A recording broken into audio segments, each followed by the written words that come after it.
दोस्तों हालांकि अगर आप हमारे इस चैनल पर देखेंगे तो बहुत सारी वीडियोस आपको देखने को मिलेगी 420 आईपीसी पर, 467 आईपीसी, 468 आईपीसी, 120 बी, चीटिंग और फोर्जरी को अलग अलग तरह से हमने डिफाइन किया है।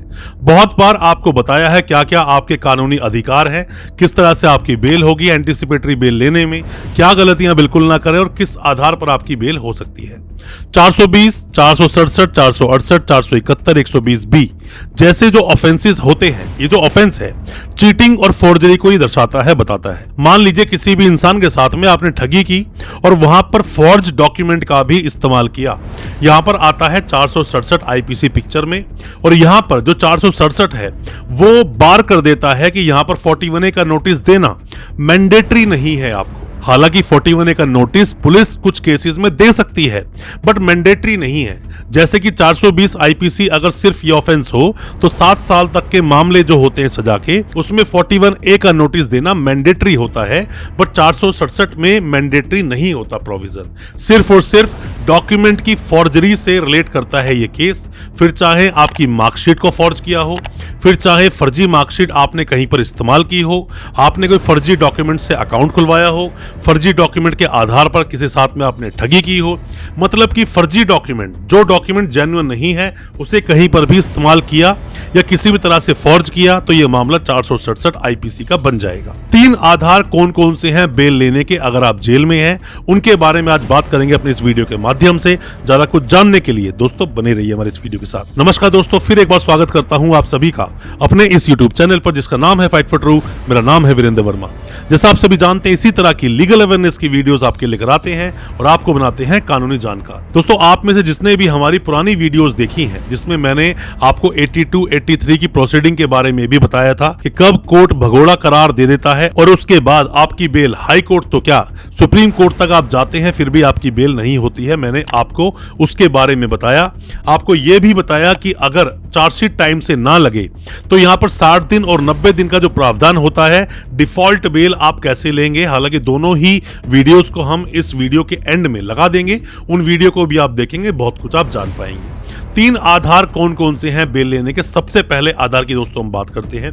मान लीजिए कि आप अभी जेल में हैं, जेल में हैं तो पुलिस के पास कुछ ना कुछ एविडेंस आपके होंगे, तभी आपको जेल में भेजा गया है मजिस्ट्रेट साहब के द्वारा। मजिस्ट्रेट ट्रायल होता है ये केस मजिस्ट्रेट साहब की कोर्ट में ही इसका ट्रायल चलता है, सेशंस में ट्रायल नहीं होता है। तो जब आपको अरेस्ट किया गया, आपको कैसे लिंक किया इस केस में, सबसे पहले आपको ये देखना है। अगर आपका मामला सिर्फ और सिर्फ डॉक्यूमेंट के साथ छेड़छाड़ का है तो चार्जशीट लगते ही आपकी बेल हो जाएगी, पर यहाँ पैसे के लेन देन का है तो यहाँ पर चार्जशीट लगने के बाद भी बेल लेने में प्रॉब्लम हो सकती है। आपको यह देखना है कि आपकी डायरेक्ट इन्वॉल्वमेंट है या नहीं। दोस्तों जब भी कभी कोई केस लड़ा जाता है सबसे पहली बात तो देखा जाता है कि बेनिफिट ऑफ डाउट, मतलब डाउटफुल अगर चीजें हैं, डाउटफुल रिकवरी है तो उसका बेनिफिट आपको मिलेगा, ये आपको कोर्ट में बताना चाहिए। साथ में ही लैकिंग ऑफ एविडेंसेस, अगर एविडेंसेस कम है, मतलब कि जो एविडेंस है वो कम है और आपको कनेक्ट डायरेक्टली उस केस में नहीं कर रहे हैं, तो इसका बेनिफिट भी आपको ही मिलेगा,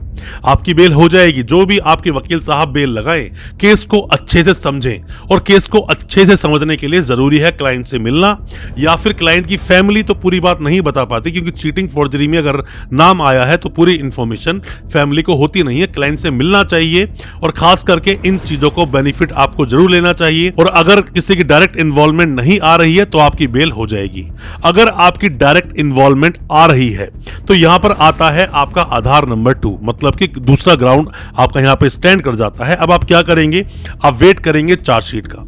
चार्जशीट जैसे ही सामने आएगी तो चार्जशीट के लगते ही पूरी जो पुलिस ने इन्वेस्टिगेशन की, पुलिस ने जो पूरी छानबीन की, वो पूरी छानबीन आपके सामने आ जाएगी। उसमें से अपने ग्राउंड्स बनाओ, उसमें से अपने डिफेंस तैयार करो, और चार्जशीट अपने आप में ग्राउंड होता है बेल को लेने का।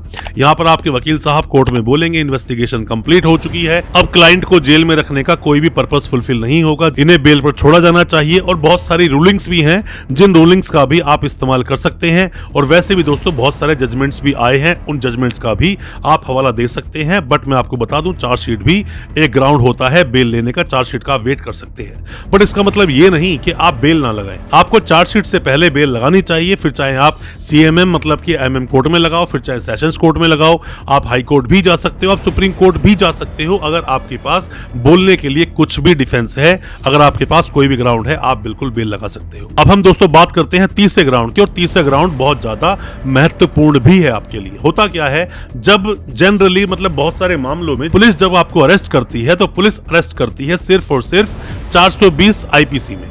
420 IPC में अगर पुलिस ने आपको अरेस्ट किया तो यहां पर 41A का नोटिस देना एक मैंडेट प्रोविजन था, मैंडेटरी था, देना ही पड़ेगा पुलिस को 41A का नोटिस।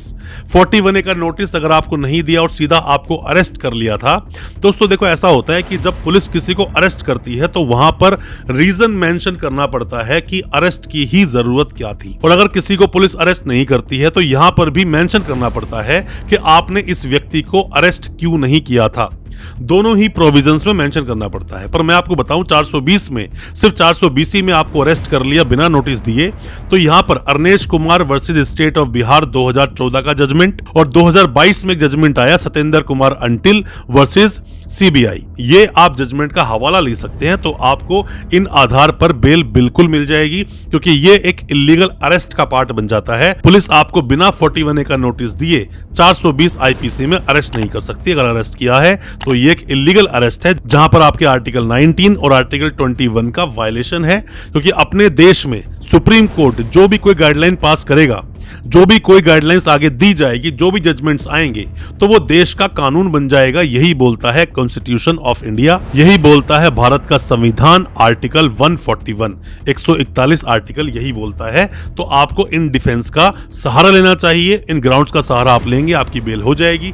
फिर भी कोई भी किसी भी तरह के सवाल, कोई भी डाउट्स, किसी भी तरह की जानकारी आप लेना चाहते हैं, कमेंट बॉक्स में अपने सवालों को पूछें, या फिर ऑनलाइन कंसल्टेंसी लेना चाहते हैं, कुछ जानकारी चाहते हैं, दिए गए नंबर पर व्हाट्सएप करें, हम आपको रिप्लाई करेंगे। हो सकता है हमारे की सजेशन से आप अपने केस से बाहर निकल सकें, बरी हो सकें, बेल ले सकें और आपको कोई मदद मिल सके। दोस्तों उम्मीद करता हूं आज का हमारा वीडियो आपको अच्छा लगा होगा।